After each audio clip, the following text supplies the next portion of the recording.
పెళ్ళిళ్ళు కాని వాళ్ళు చాలామంది అబార్షన్ చేయించుకుంటూ ఉంటారు. సో అంటే అట్లాంటి వాళ్ళు మీ దగ్గరికి ఎవరైనా రావడం జరిగిందా ఇప్పటివరకు? చాలా మంది వస్తారండి. ఇన్ఫ్యాక్ట్ స్కూల్ చిల్డ్రన్ వస్తున్నారు ఈ మధ్య. School children's? So okay. ఏంటంటే 16-year-old 17-year-old ఈ స్కూల్స్లో వాళ్ళకి ప్రాబబ్లీ మన సెక్స్ ఎడ్యుకేషన్ కూడా బాగాలేదు. అవును. Maybe the children don't know pregnancy ఎలా వస్తుంది ఏంటి అనేది, లేదా సేఫ్ సెక్స్ గురించి తెలియకపోవడము అవన్నీ ఉంటాయి కదా.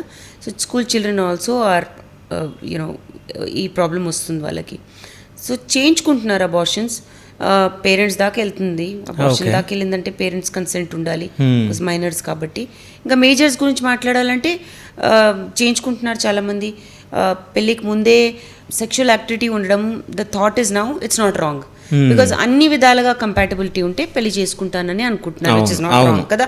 Or being stuck with someone when you're not happy some way or the other, happiness లేనప్పుడు వాళ్ళతో ఎందుకు ఉండడం అని ముందే సెక్షువల్ యాక్టివిటీలో పాల్గొంటున్నారు, which is not wrong I think.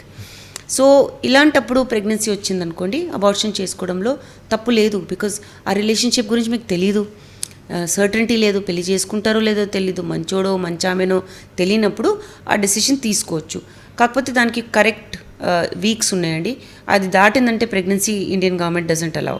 So ఆ స్టిపులేటెడ్ టైమ్స్లోనే టైంకి ముందే వెళ్ళి చేయించుకోవాలి. సో ప్రెగ్నెన్సీ వచ్చిందా లేదా పీరియడ్ మిస్ అవ్వగానే చెక్ చేసుకోవాలి.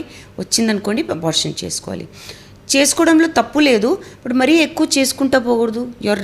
మీ బాడీకి మీరు రెస్పాన్సిబుల్, ఆల్సో ఆ లైఫ్ కదా, ఒక లైఫ్ ప్రాణం తీసుకుంటున్నారు. సో రెస్పాన్సిబిలిటీ ఉండాలి. సో మీరు అదే లివ్ ఇన్ రిలేషన్షిప్స్ ఏదన్నా అలాంటివన్నీ చేయాలనుకుంటే తప్పకుండా సేఫ్ సెక్స్లో పాల్గొవాలి. అండ్ ఈ అబార్షన్స్ అనేవి లైట్ తీసుకోకూడదు, బికాస్ బాడీతో ఆడుకుంటున్నారు. రేపటి రోజు నేను చెప్పిన కాంప్లికేషన్స్ రావచ్చు ఎక్కువ చేసుకుంటా పోతే.